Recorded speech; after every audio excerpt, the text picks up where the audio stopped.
প্রদেশ কংগ্রেস ভবনে খার্গের ছবিতে লেপে দেওয়া হলো কালো কালি। কংগ্রেসের অবশ্য দাবি এই ঘটনার নেপথ্যে আছে তৃণমূল। শাসক দল অবশ্য এই অভিযোগ অস্বীকার করেছে, যদিও বিষয়টি এই মুহূর্তে ধামাচাপা দিতে চাইছে প্রদেশ কংগ্রেস। কংগ্রেসের ব্যানার হোর্ডিংয়ে দেখা গেল খার্গের ছবিতে কেউ কালি লেপে দিয়েছেন। হোর্ডিং ব্যানারে সোনিয়া গান্ধী এবং রাহুল গান্ধীর ছবিও রয়েছে, তাতে কালির চিহ্ন নেই। বিষয়টি নজর আসার পরেই চাঞ্চল্য ছড়ায়।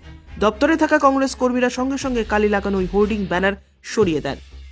মুম্বাইয়ে শনিবার বিজেপি বিরোধী জোটের সভায় তৃণমূল সুপ্রিমো মমতা ব্যানার্জি প্রসঙ্গে খার্গে বলেছিলেন মমতা ব্যানার্জি ইন্ডিয়া জোটের সঙ্গেই রয়েছেন। এরপর অধীর রঞ্জন চৌধুরীর প্রসঙ্গে তিনি বলেন তিনি দলের সিদ্ধান্ত নেওয়ার কেউ নন, সিদ্ধান্ত আমরা নেব, দলের হাইকমান্ড নেবে। হাইকমান্ডে তৈরি করা রাস্তা যদি কেউ অনুকরণ করতে না চায় তবে তাকে বেরিয়ে যেতে হবে।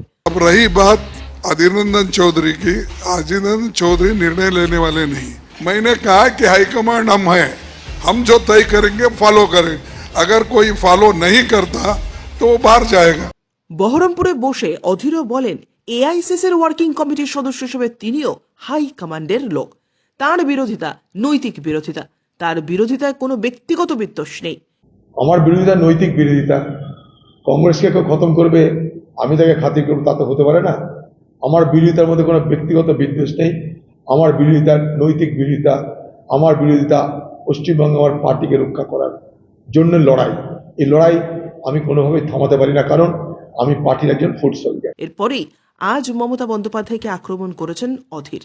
খার্গের নির্দেশকে ডোন্ট কেয়ার করে অভিষেক বন্দ্যোপাধ্যায়কে খোকাবাবু বলে তীব্র আক্রমণ করেছেন তিনি। ইন্ডিয়া জোট ক্ষমতা হলে কি হবে, সেটা ইন্ডিয়া জোট ঠিক করবে। ইন্ডিয়া জোটের মালিক কি খোকাবাবু নাকি? এখন থেকে আগ বাড়িয়ে ইন্ডিয়া জোট করার মধ্য দিয়ে তারা নিজেদের হারিয়ে যাওয়া ভোট ব্যাংকটাকে রক্ষা করতে চাইছে। তাই ইন্ডিয়া জোটের তরফদারি করতে গিয়ে যা তার ক্ষমতা নেই, ক্ষমতার বাইরে কথা বলছে।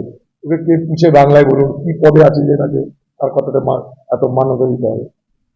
আমার জানি না, মমতা ব্যানার্জি নিজেই বলেছে যে ও দিল্লিতে ইন্ডিয়ার সঙ্গে বাংলায় কংগ্রেসের বিরুদ্ধে, আমরাও দিল্লিতে ইন্ডিয়া জোটে বাংলায় মমতার বিরুদ্ধে। অসুবিধা কি আছে? এখানে মমতা ব্যানার্জিকে আমরা কোনো মতে খাতির করতে পারবো না। এটা এর মধ্যে কোনো আমার দ্বৈত কোনো ভাবনা নেই, এর মধ্যে আমার কোনো মানে নেই, মানে এটা হেজিটেশন নেই।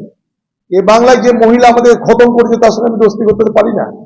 তাই মমতা যেমন বলছে দিল্লিতে আমি ইন্ডিয়া জোটে আছি, বাংলায় আমি সিপিএম আর এই কংগ্রেস আর সিপিএম এর বিরোধিতা করি।